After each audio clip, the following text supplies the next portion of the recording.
yanzu duk wadda ta buga sai ta koma TikTok. Ta je ta fara rawa a TikTok saboda ta samu followers. Haka ne.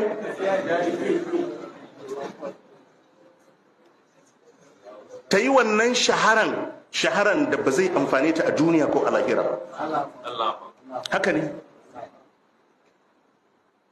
Wadda zai yi comment ya yi liking inda za a ce yarsa ta zama kamar ki ba zai yadda ba. Akwai wadda in an ce yarsa za ta yi alaka da ke ba zai yadda ba. Zai iya ce zai tsine mata in ya sake ganin ki da ita, amma ke yakan zauna ya kalle ki. Ba haka ba ne? Ai maganan da muka yi, idan rawan da ake a TikTok gaskiya ne yana burge ku, kowa ya je kannansa su yi mishi rawa. Haka ne ko ba haka ba? Ka je ka sa kanwarka ta maka. Wani zai gama kallon na 'yar wani ko kanwar wani a wayarsa